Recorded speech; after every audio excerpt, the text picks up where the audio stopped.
All right, then let's understand what the development from the RBI is all about because gilt doors are now open for all retail investors can open gilt accounts for investing with the RBI. Retail investors can buy and sell G-Secs directly via the RBI.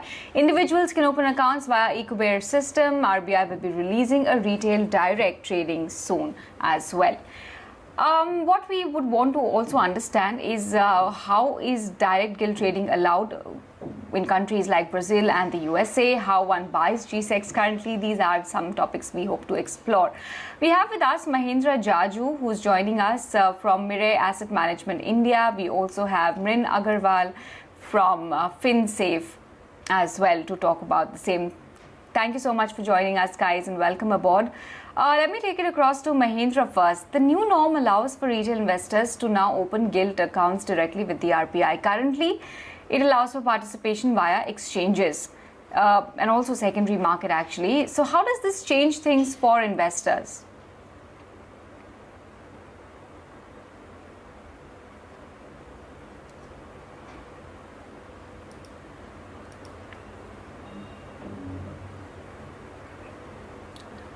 Mahendra, my question is to you. So basically just look at how the sovereign gold bond scheme is working now, where the investor can get directly the gold bond. So similarly, RBI will now open a retail direct account where the retail investor can directly open an account with RBI and keep the gold, keep the government bonds there. And I think they can buy it just like they buy the stocks on the stock market. So details are still awaited, but it basically means that the demat account for the government bond will be directly with the Reserve Bank. So the Reserve Bank has something called eKuber system where they have to log in and it will be connected to the bank account, I assume. But obviously we'll have to wait for a more detailed information from the Reserve Bank.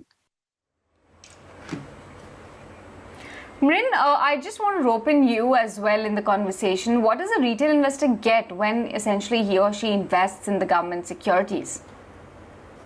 So government securities are really safe because they carry the sovereign guarantee basically. So they're like really safe to invest in and hence there would not be any credit risk.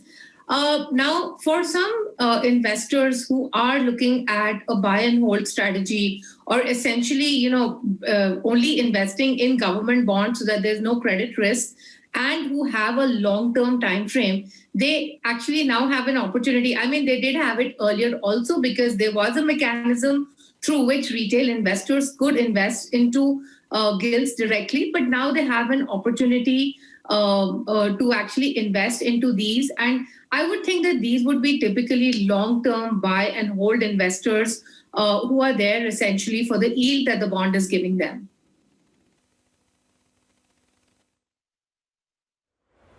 Okay. All right. And what category of individuals do you think this gilt investing or trading would be best suited for, Mrin? Well, I mean, honestly, gilt investing and trading is really meant for more savvy investors. I mean, typically it is institutional investors who are present in these markets. And a lot of retail investors may not have the understanding of how gilts move. Gilts do tend to be quite volatile because they are completely tied in with the interest rates in the economy. And, at a time like this right now, where we are actually going to be seeing maybe interest rates on an upside rather than on a downside, this may not be a great investment right now. So I think this is really meant for savvy investors who understand gilt markets, who are making tactical calls maybe on investing into gilts, depending on interest rates. I'm not unless it's a packaged product with some good tax benefits, I really don't think that it's going to attract retail investors.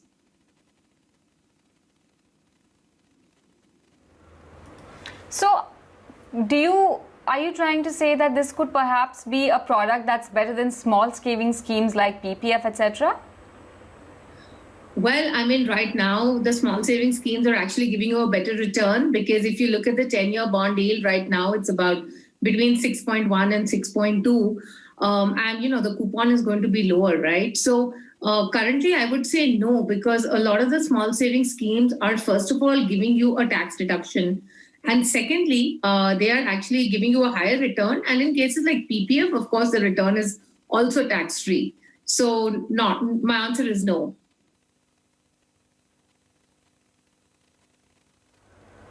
Okay, all right. Let me take it across to Mahendra as well. Mahendra, if you could tell us, how does one make money by investing in gilt securities and how does it work? What purpose does it serve in one's portfolio if one wants to sort of diversify away from traditional sources of investment? So people are investing right now in small savings schemes. People are investing in different bank fixed deposits, etc. So the government bonds are obviously the safest investments. So retail investors can make investment in government bonds. They can hold it directly with the Reserve Bank. It will give them a good coupon rate. And also the people who are, interested in the trading of the government bond, they can also, take advantage of the volatility in the interest rates and they can add value to their own investments. But largely it will work as a direct access to the government bond because right now it's very difficult to access the government bond market for a retail investor. So it will become a very good place to invest the surplus money. And over a period of time, this can maybe replace also the small savings scheme because in the small savings scheme right now, there's a limitation that one investor can invest up to X amount. In this, there is no limit. So people can park any amount of money with the Reserve Bank. Okay, all right. Rin, coming back to you, if you could talk to us about why would a retail investor essentially opt for GSEC when returns on saving bank account is higher? I mean, if you could shed some light on that. As I said, if somebody is looking at a fixed return, an absolutely safe return, where there's going to be, and again, as I said, this is a buy and hold investor who's saying, okay, I'm going to buy this government bond, hold it for whatever, 10, 20, 40 years, because you have government bonds up to 40 years, right? So this is essentially an investor who's saying, I don't want any volatility in my portfolio, and I'm just going to buy and hold this bond, and I'm okay with the coupon that's been given on this particular bond. So this is a person who basically doesn't want to take any risk at all, no credit risk, and no other form of risk and doesn't want to maybe even, it's going to be a very low cost investment because it's going to be a direct investment, right? So there's going to be no cost attached to really buying these GSECs.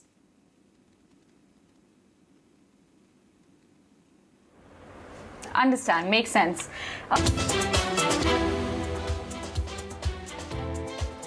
Welcome back.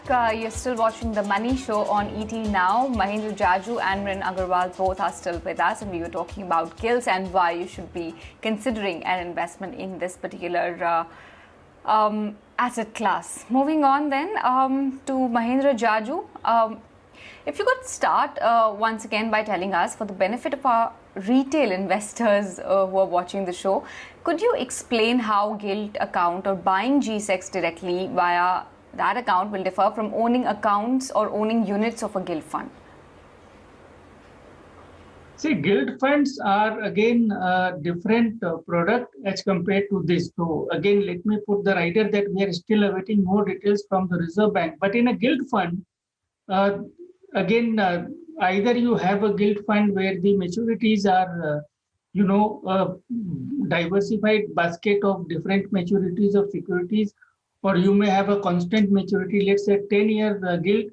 So the range of products available in the gilt account is still a little bit narrow. And the second is that the gilt funds are marked to market on a daily basis. So there is a huge element of volatility, and the NAV also fluctuates. So that sometimes rattles the investors, and which is why we haven't seen a real good interest in the retail gilt funds so far.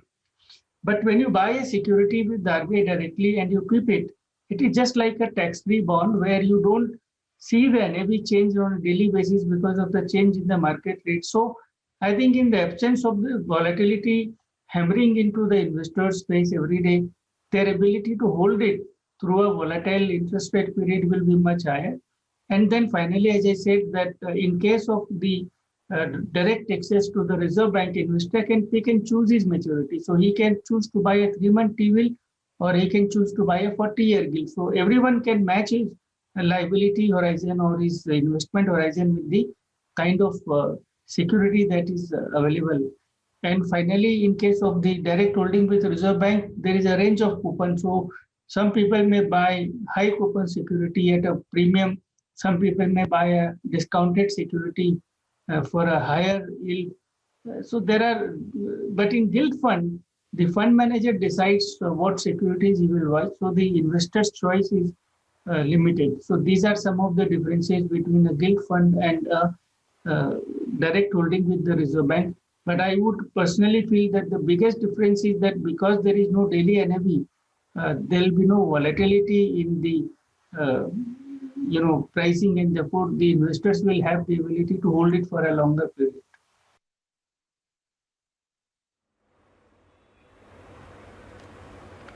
Marin, coming to you, could you tell us about the comparison between perhaps buying an individual GSEC and through mutual fund? I think Mahendra explained it, a lot of it. I think what I'm going to do is talk about it, from a retail investor's perspective. Now you have another option to basically go and buy this gilt. But, many times what happens with retail investors is that they're not able to figure out which one to buy. Very few people in this country actually do gold planning, so for them to really figure out that which one should I go for. And then, while we say that it's good to have this buy and hold strategy, as we know, most investors tend to look at the prices on a regular basis. And sometimes, the volatility that is there, the inherent volatility that is there in the product may actually make these investors very nervous about it. The same issues exist in a gilt fund as well, right? So we've seen a lot of investors wanting to get into gilt funds after seeing gilt funds giving double-digit returns. But the point is that they're not really able to assess whether this is a good time to get into a gilt fund or not to get into a gilt fund. So in my mind, again, I think gilt funds are very volatile, and it's really meant for long-term holding, which a lot of investors are really not able to do, and it's meant for people who are willing to take the volatility. I would say that for a retail investor, yes, they should have exposure to gilts to an extent, and they can actually do this through a variety of other debt funds that are there, which take partial exposure to gilts. So, for example, you have short-term funds which have exposure to gilts. You have dynamic bond funds which have exposure to gilts. I would think that that's a better bet than taking a concentrated bet into one particular GSEC or one gilt fund.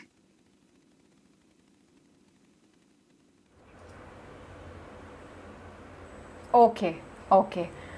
Mahendra, coming to you then, I just want to understand with the hold in interest rates and the continued accommodative stance of the central bank, how will it impact different durations of debt mutual funds? So broadly speaking, now that the economy is beginning to revive and the COVID situation has normalized, it is expected that the Reserve Bank will at some point get out of the extraordinarily loose monetary policy that it allowed because of the extraordinary situation. Now, as these things normalize, possibly the interest rates will move up, but at this point, the economy still needs support. Therefore, RBI will try to check the rise in the interest rates by open market operations and other interventions. So as far as the bond funds are concerned, as the interest rates go up, maybe there will be some dip in the short term. Today's movement, today's policy, to my mind, suggests a calibrated and a gradual increase in the yields from here, where the yield curve will normalize to answer to the evolving macroeconomic situation. From an investor's perspective, in the short term, there will be a slight dip in the NAV, but I think it is an opportunity to lock in the new higher yields. And then we have seen over a period of time that interest rates are cyclical in nature, and the people who have remained invested for a long horizon without bothering about the short-term movements in the yield, etc., they have always ended up generating a very high return. So, in my view, the investors need not worry too much about what happens on a particular day, but focus on a longer investment horizon and make sure that their money is put to the best use. Okay.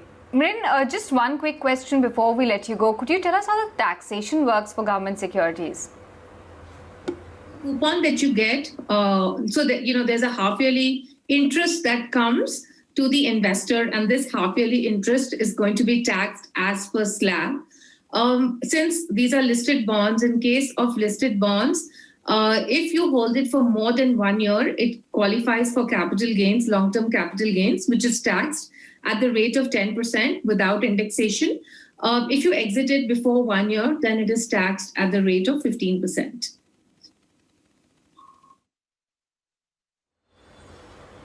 Okay, got it. Thank you so much, both Mrin and Mahendra, for joining us this evening and helping us decode G-Sec investing for our viewers, especially retail investors.